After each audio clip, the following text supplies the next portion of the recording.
Baik, Assalamualaikum warahmatullahi wabarakatuh. Kembali lagi di channel Informatika Sains. Pada pertemuan kali ini kita akan membahas tentang mata kuliah data mining. Dan ini adalah pertemuan yang kedua. Jadi pada pertemuan yang kedua ini kita akan membahas tentang bab data. Nah, pembahasan ini bertujuan untuk supaya mahasiswa dapat menyebutkan tipe-tipe data. Mahasiswa dapat menerangkan apa saja permasalahan kualitas data dan bagaimana penyelesaiannya. Yang ketiga, mahasiswa dapat menjelaskan konsep data pre-processing agar sesuai dengan teknik data mining. Yang keempat, mahasiswa dapat menggunakan algoritma PCA untuk mereduksi dimensi dari dataset.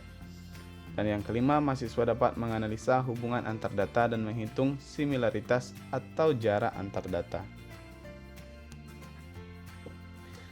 Baik, kita masuk. Yang pertama, apa itu data? Data adalah kumpulan objek dan atributnya. Kedua, atribut adalah properti atau karakteristik dari sebuah objek atau data. Contohnya, warna mata seseorang, nilai suhu, dan lain-lain. Atribut juga dikenal sebagai variabel, field, karakteristik, atau fitur. Kumpulan atribut yang menjelaskan sebuah objek. Objek juga dikenal sebagai record, titik, kasus, sampel, entitas, atau instance. Nah, untuk lebih jelasnya silahkan kita lihat di tabel. Nah, perhatikan pada baris bagian atas, yaitu TID, refund, marital status, taxable income, cheat, itu adalah sebuah atribut. Atau kalau seandainya dalam sebuah entity relation diagram, maka itu dikenal dengan istilah field. Sedangkan yang objek adalah record atau nilai dari masing-masing atribut. Contohnya TID, nilainya 1. Itu disebut dengan objek. Kemudian atribut refund, nilainya yes, maka itu disebut juga dengan objek. Sedangkan 1 yes single 125K nomor itu adalah record, yaitu record 1. Nah, itulah perbedaan antara atribut dan objek, dan itulah yang disebut dengan data. Nilai atribut. Nilai-nilai atribut adalah angka dan simbol yang memberi nilai pada atribut tersebut. Seperti yang disampaikan tadi, TID nilainya adalah 1 atau refund nilainya adalah yes. Perbedaan antara atribut dan nilai atribut. Atribut yang sama dapat dipetakan ke nilai atribut yang berbeda.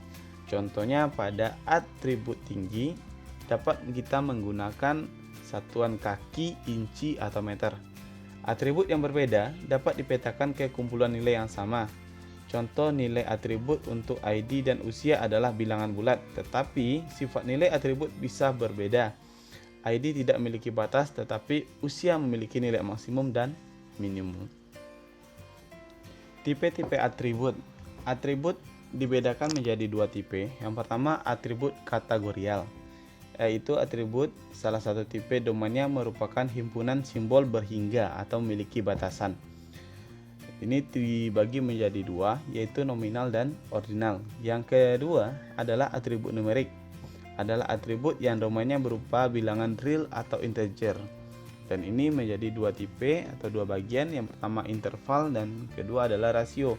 Nah, ini akan kita bahas satu persatu nantinya pada slide berikutnya. Nah, tipe-tipe atribut yang seperti disampaikan tadi, yaitu yang pertama nominal, contohnya nomor ID, warna mata, kode pos. Yang kedua ordinal, contoh peringkat, misalnya rasa keripik kentang pada skala 1 sampai 10. Kemudian nilai tinggi di tinggi, sedang, atau pendek. Nah, yang ini bisa dikatakan sebuah ordinal atau rank nantinya.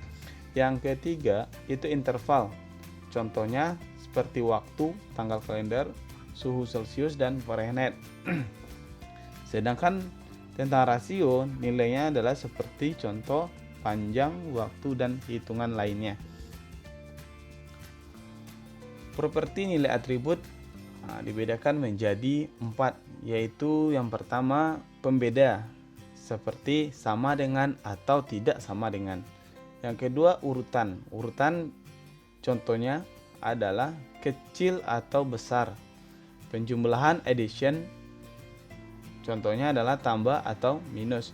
Kemudian perkalian, multiplication seperti kali atau bagi.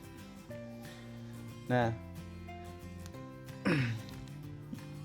nominal atribut atau atribut nominal itu menggunakan distance, yaitu pembeda. Sedangkan ordinal atribut menggunakan distance dan order, pembeda dan urutan. Interval atribut dia menggunakan 3 properti, yaitu pembeda, urutan, dan penjumlahan. Sedangkan untuk rasio atribut dia menggunakan keempat propertinya. Ordinal disebut atribut ordinal jika nilai-nilainya dapat diurutkan dalam beberapa cara. Contohnya ranking. Misal rasa dari keripik kentang pada skala 1 sampai 10, grade tinggi seperti high, medium, low. Kemudian untuk pendidikan seperti S3, S2, S1, SMA, SMP, dan SD. Sifat ordinal atribut adalah pembeda dan urutan. Kemudian nominal.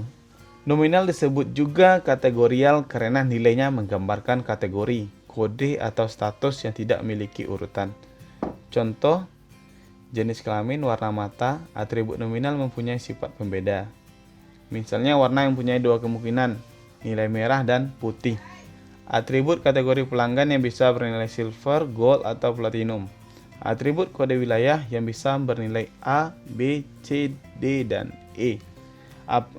Nah, sekarang pertanyaannya adalah, apakah atribut nominal harus berupa teks? Bisakah bernilai numerik?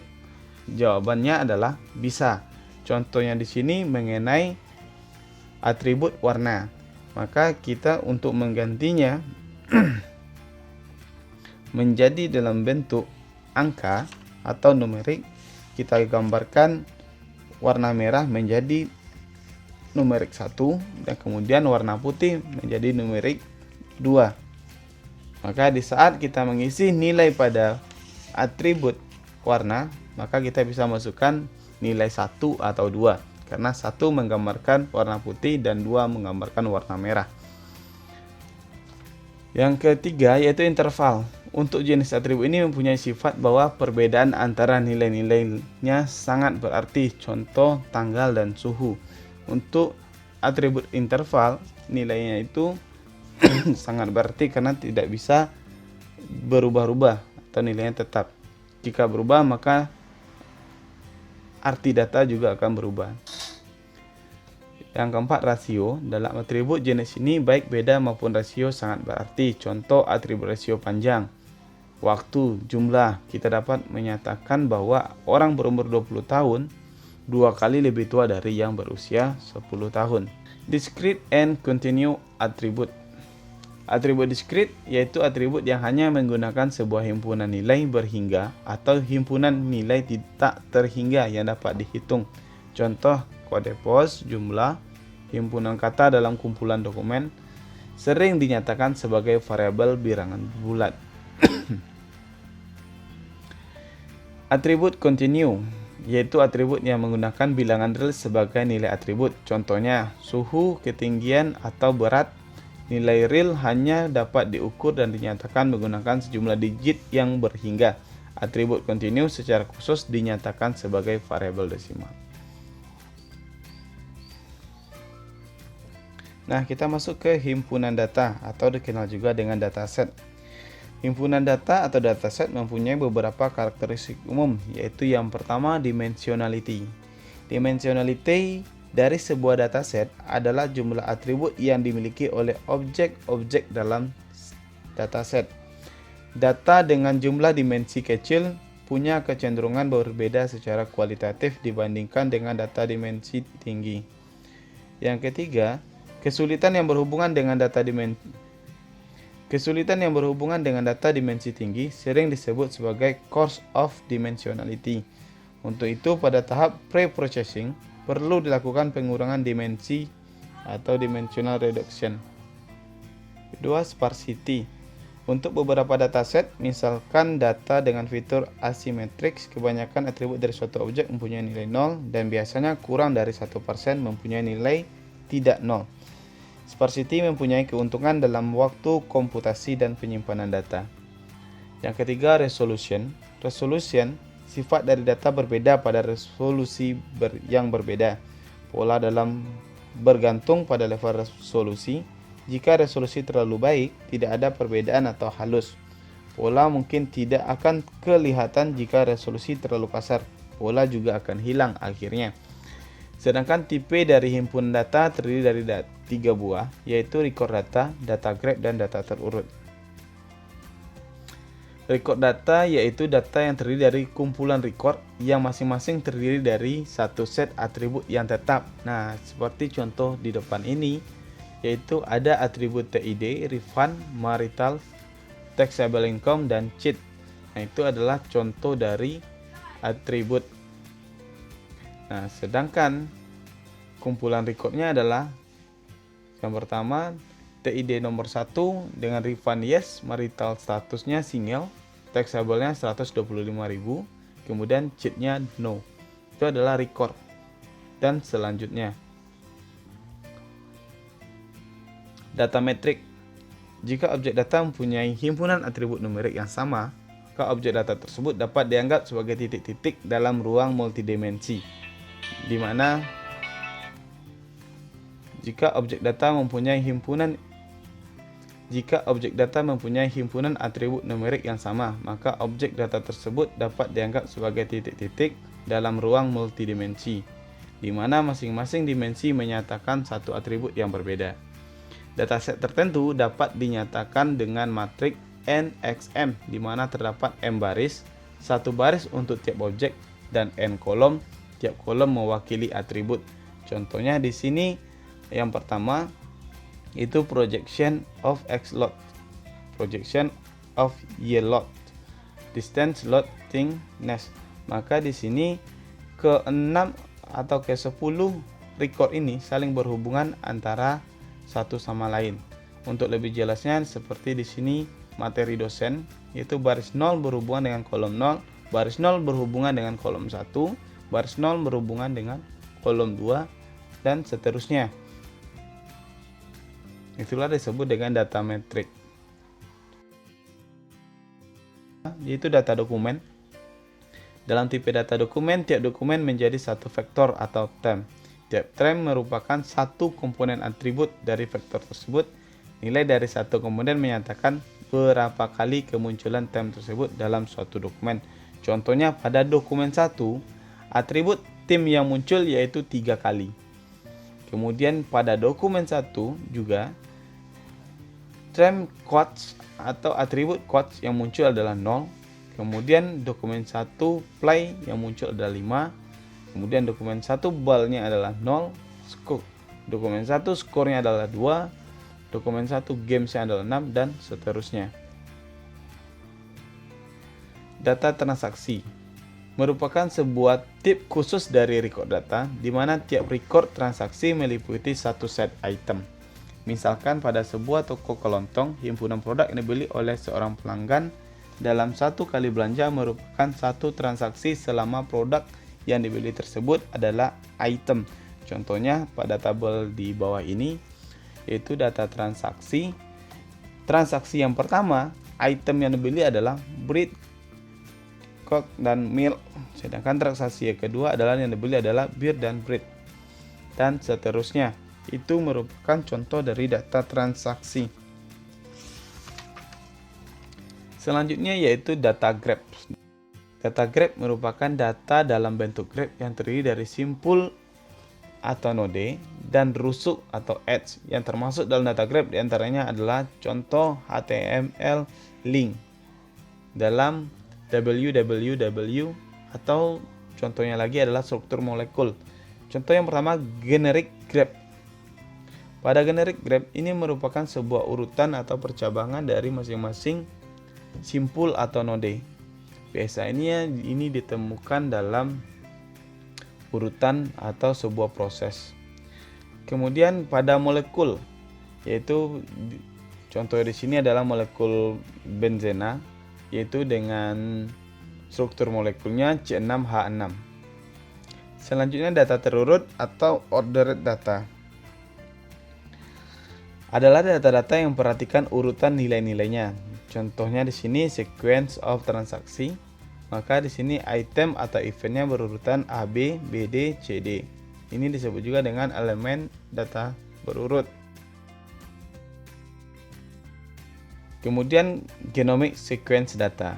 Ini merupakan sebuah data yang memiliki sebuah nilai di dalamnya yang hanya dapat dipecahkan menggunakan sebuah algoritma. Selanjutnya itu data terurut spatio-temporal data.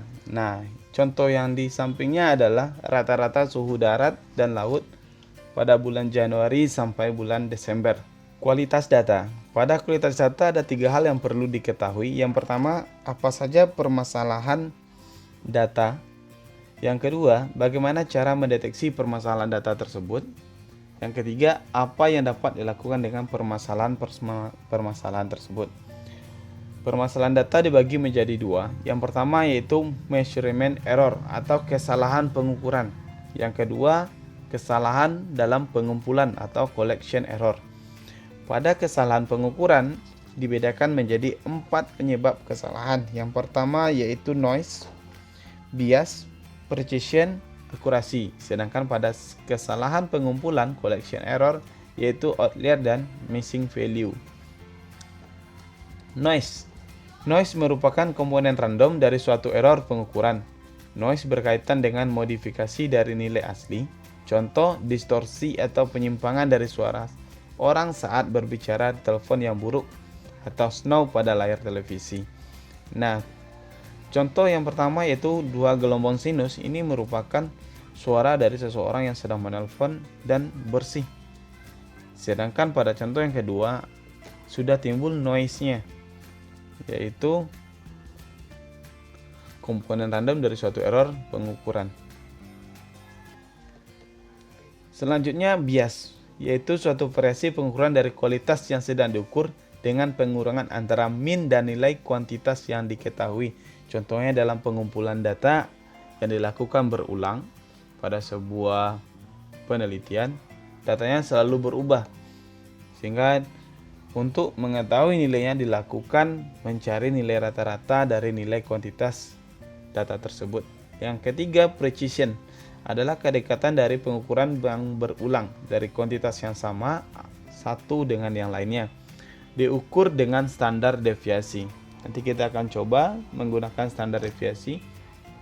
Yang keempat adalah kedekatan pengukuran terhadap nilai sebenarnya dari kuantitas yang sedang diukur. Contoh soal, kita mempunyai berat standar laboratorium suatu benda adalah 1 gram dan kita ingin menghitung precision dan bias dari skala benda dari hasil pengukuran yang baru. Kita melakukan pengukuran sebanyak 5 kali dan memperoleh hasilnya yaitu 1,015, 0,99, 1,013, 1,001, 0,986. Nah, bagaimana cara kita mengetahui nilai bias dan precision? Nah, caranya adalah yang pertama kita cari dulu nilai rata-ratanya, yaitu kita tambahkan ke 5 nilai yang diperoleh dari hasil pengukuran, yaitu 1,015 tambah 0,99 ditambah 1,013 ditambah 1,001 tambah 0,986. Kemudian kita bagi 5. Kenapa kita bagi 5? Karena jumlahnya yaitu kita lakukan sebanyak 5 kali pengukuran, sehingga didapat nilai rata-ratanya adalah 1,001. Nah, berapa biasnya? Bias yaitu nilai rata-rata dikurangi dengan berat standar tadi. Berapa berat standarnya? Yaitu 1 gram. Maka hasilnya di sini yaitu bias 0,001. Nah, selanjutnya kita cari adalah nilai precision.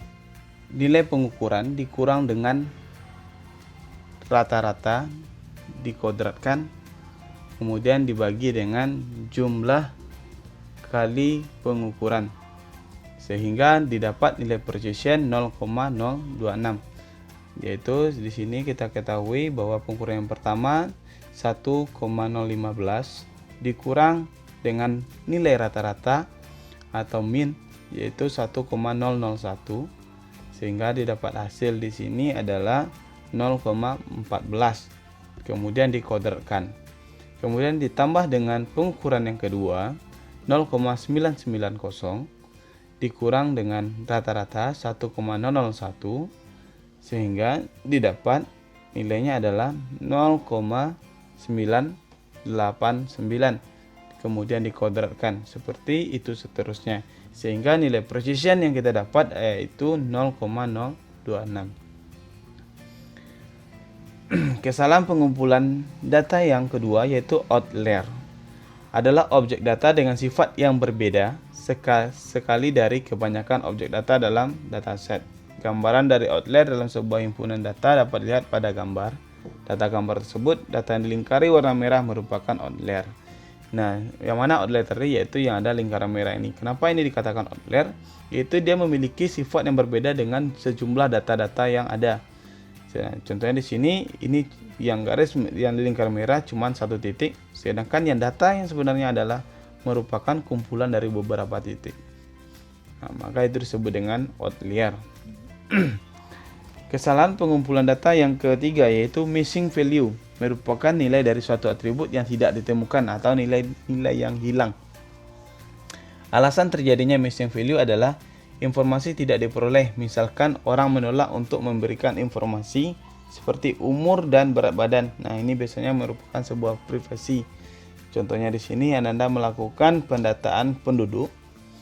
Nah, di saat kita tanya berapa berat badannya ibu, berapa umurnya, dan kebanyakan orang, ada sebagian orang yang tidak mau menyebutkan, sehingga kita memperkirakan berat badan atau usia dari orang yang kita data tadi. Atribut yang mungkin tidak bisa diterapkan ke semua kasus, contohnya pendapatan tahunan tidak bisa diterapkan pada anak. Contohnya kita lagi melakukan pendataan pendapatan terhadap seseorang. Nah, yang memiliki pendapatan adalah orang yang dewasa atau orang yang sudah memiliki pekerjaan, dan anak masih belum memiliki pekerjaan sehingga belum memiliki pendapatan, sehingga nilai dari pendapatan anak-anak tadi adalah tidak ada. Itu disebut juga dengan missing value atau hilangnya nilai. Penanganan missing value adalah dengan cara yang pertama mengurangi objek data, yang kedua memperkirakan missing value, ketiga mengabaikan missing value pada saat analisis, yang keempat mengganti dengan semua nilai yang mungkin tergantung probabilitasnya, yang kelima duplikat data. Dataset mungkin terdiri dari objek data yang ganda atau hampir selalu terjadi duplikasi antara satu dengan yang lainnya. Persoalan utama ketika menggabungkan data dari sumber-sumber yang bervariasi atau contoh, orang yang sama dengan alamat email yang lebih dari satu. Pembersihan data yang merupakan proses yang berkaitan dengan permasalahan data yang duplikat. Contoh di sini, satu orang memiliki lebih dari satu buah email, sehingga datanya harus kita catat keduanya atau lebih dari satu. Pengolahan awal atau processing data. Yang dapat kita lakukan yang pertama adalah pengumpulan. Yang kedua, penarikan contoh atau sampling. Yang ketiga, pengurangan dimensi. Yang keempat, pemilihan fitur. Yang kelima, pembuatan fitur. Yang keenam, pendiskritan dan pembinaran. Yang terakhir adalah transformasi atribut. Nah, inilah yang akan kita bahas pada pertemuan ini sampai transformasi atribut. Yang pertama, pengumpulan atau accreditation. Proses mengkombinasikan dua atau lebih atribut-atribut atau objek-objek ke dalam satu atribut tunggal atau objek. Tujuannya adalah pengurangan data reduction, yaitu mengurangi jumlah atribut atau objek. Perubahan skala, misalnya kota yang dikumpulkan atau digabungkan ke dalam daerah, provinsi, negara, dan sebagainya. Yang ketiga, lebih menstabilkan data. Data-data yang digabungkan cenderung lebih sedikit variasinya. Selanjutnya yaitu penarikan contoh atau sampling. Penarikan contoh merupakan teknik utama yang digunakan untuk seleksi data. Yang kedua, proses ini sering digunakan untuk persiapan penyelidikan dan analisis data terakhir. Yang ketiga, sampling ini dilakukan karena pengolahan himpunan data yang diinginkan secara keseluruhan sangat mahal atau menghabiskan waktu. Nah, seperti kita ketahui dalam sebuah penelitian, kita tidak akan mungkin dapat mengolah semua data sehingga kita lakukan pengambilan sampel dari sebuah populasi. Contohnya, kita akan meneliti satu buah sekolah. Nah, nilai jumlah siswanya ada sekitar 300 orang. Maka kita boleh mengambil beberapa saja siswa tadi sebagai sampel. Dengan catatan dia nanti yang sampel kita ambil tadi bisa mewakili nilai keseluruhan dari semua populasi. Prinsip utama untuk sampling yang efektif adalah pertama, menggunakan suatu contoh yang akan dapat bekerja hampir sebaik penggunaan dataset keseluruhan, atau jika sampel tersebut representasi atau bersifat mewakili dari semua populasi seperti yang disampaikan tadi. Yang kedua, suatu sampel dikatakan representatif jika paling tidak mempunyai sifat yang sama dengan yang diperhatikan sebagai himpunan data asli, yaitu dia memiliki nilai sifat yang sama dengan populasi secara keseluruhan atau himpunan datanya. Maka itu boleh kita ambil sebagai sampling. Nah, jika kita salah dalam pengambilan sampling, maka kita juga salah dalam melakukan penelitian. Tipe sampling ada 4. Yang pertama, penarikan sampling random sederhana. Contohnya kita ambil sebagian saja. Yang kedua, penarikan sampel tanpa pergantian atau replacement. Penarikan contoh tanpa penggantian, setiap item yang dipilih dikeluarkan dari populasinya. Yang ketiga, penarikan sampel dengan penggantian, yaitu objek-objek tidak dikeluarkan dari populasi saat objek tersebut dipilih untuk sampel. Dalam penarikan sampel dengan penggantian, objek yang sama dapat terambil lebih dari satu kali. Yang keempat, penarikan sampel bertingkat. Membagi data dalam beberapa bagian, kemudian menarik contoh dari tiap partisi. Contohnya di sini kita pengambilan sampel sebuah gambar atau image. Contohnya yang pertama itu 8000 poin. Jika kita ambil sampel secara banyak, maka kita akan memiliki hasil yang lebih bagus atau lebih mudah atau memiliki tingkat kebenaran yang lebih tinggi. Nah, perhatikan kita ambil 8000 poin, maka gambar terlihat lebih jelas. Sedangkan untuk 2000 poin, gambar sudah mulai sedikit kabur, dan juga begitu dengan 500 poin. Maka gambar sangat susah untuk diketahui. Nah, sampel size. Nah, di sini ada gambarannya, yaitu jika semakin tinggi, yang X-nya adalah size, kemudian Y-nya adalah probability atau Nah, jika semakin banyak sampel, maka probability-nya semakin mendekati kebenaran lebih tinggi. Contohnya di sini sampelnya 10, maka probability-nya sekitar 0.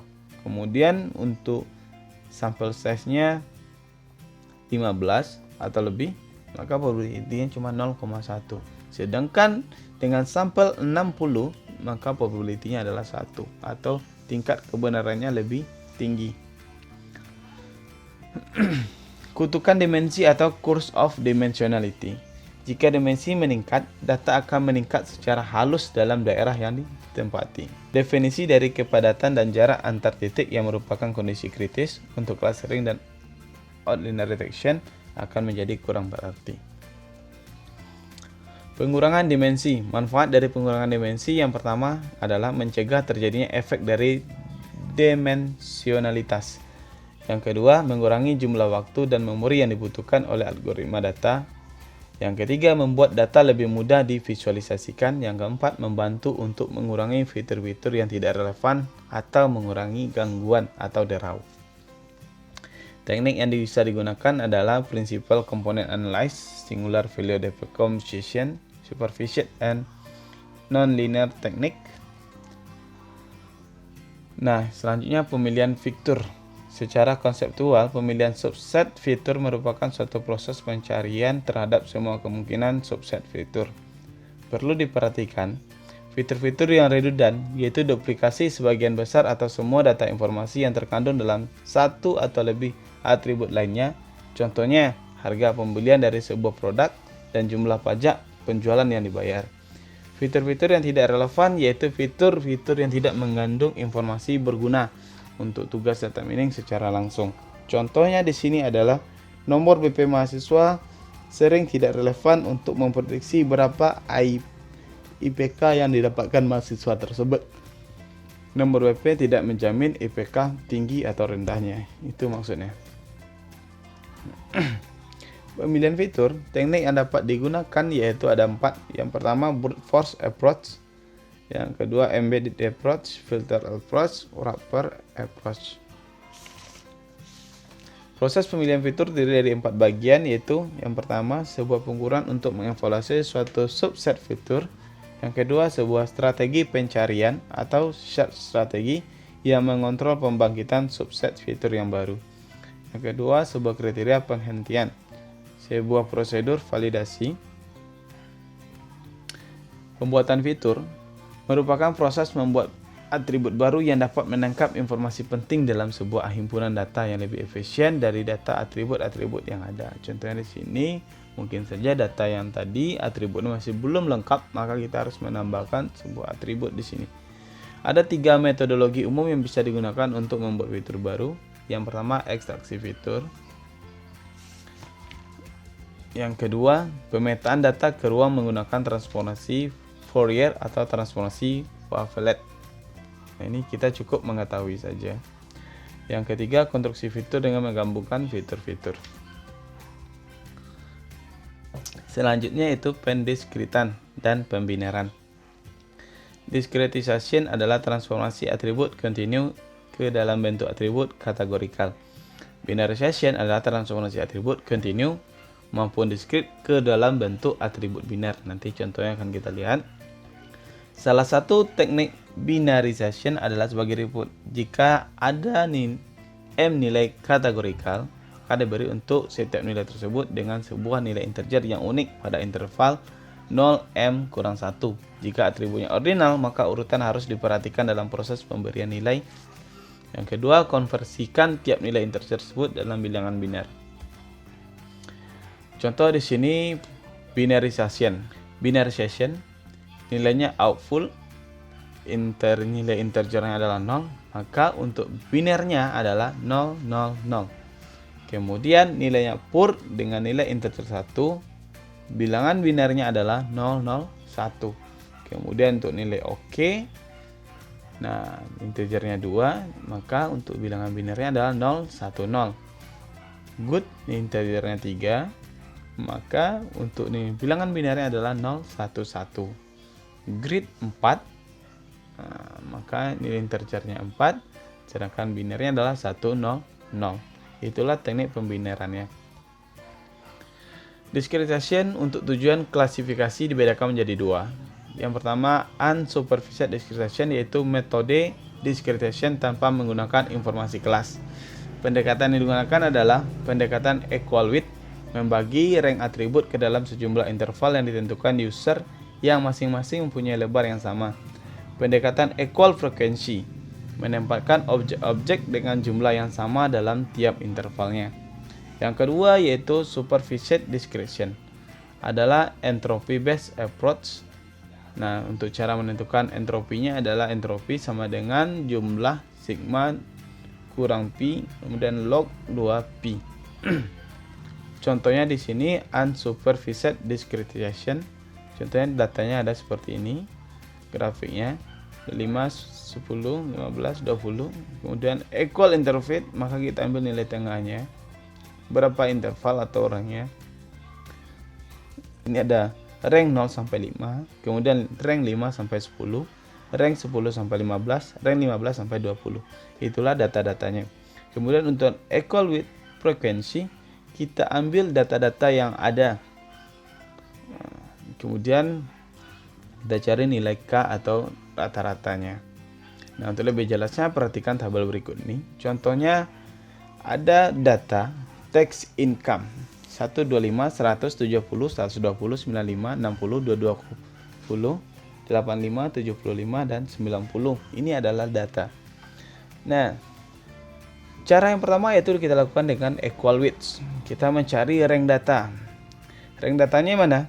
Kita cari nilai yang paling kecil. Nilai yang paling kecil di sini adalah 60 dan yang terbesar adalah 220. Nah, kemudian kita menjadikan dia menjadi 3 kelas. Nah, yaitu kelas apa? Yaitu rendah. Rendah dari rank 60 sampai 113. Kemudian kelas rendah sedang yaitu memiliki rank dari 114 sampai 167. Kemudian kelas tinggi yaitu memiliki rank dari 168 sampai 220. Nah, kita masukkan lagi. Contohnya di sini. Tax income 125. Tax income 125 berada pada kelas berapa?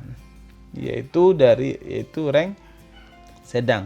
Dari nilai 114 sampai 167. Maka nilainya di sini adalah S atau sedang. Nilai 100. 100 ini berada pada kelas berapa? Yaitu pada kelas rendah. Yaitu dari rank 60 sampai 113 dan seterusnya. Seperti itulah cara penggunaan equal width. Kemudian cara yang kedua yaitu equal frequency. Nah, untuk equal frequency kita harus menyusun data tadi dari yang kecil sampai yang terbesar, yaitu dari 60, 70, 75 sampai 220. Kemudian kita bagi. Nah, data di sini kan ada 10. Maka kita bagi 3. Kita bagi 3 karena kenapa 3 kita bagi? Karena di sini ada 3 kelas. Yaitu kelas rendah, kelas sedang, dan kelas tinggi. Nah, maka kita bagi yang pertama untuk kelas rendah nilainya adalah 60, 70, 75. Sedangkan S 85, 90, 95. Kemudian untuk kelas tinggi yaitu nilainya 100, 120, 125, 220. Nah, kita masukin lagi datanya ke tabel. Nah, di sini kita lihat 125 berada pada kelas berapa? Yaitu pada kelas tinggi. Maka nilainya adalah T atau tinggi. Kemudian kita lihat yang kedua. 100 berada di kelas berapa? Yaitu 100 berada di kelas tinggi, yaitu masih T. Kemudian 70 kita lihat kelasnya, yaitu kelasnya berada pada kelas rendah, maka di sini R, dan begitu seterusnya. Nah, itulah beda dari equal width dengan equal frequency. Selanjutnya yaitu transformasi atribut. Adalah suatu fungsi yang memetakan keseluruhan himpunan nilai dari atribut yang diberikan ke suatu himpunan nilai-nilai pengganti yang baru. Sedemikian sehingga nilai yang lama dapat dikenali dengan satu dari nilai-nilai baru tersebut. Simple function, ini cukup kita ketahui saja. Standardization dan normalisasi. Tujuan standarisasi dan normalisasi adalah untuk membuat keseluruhan nilai mempunyai suatu sifat khusus.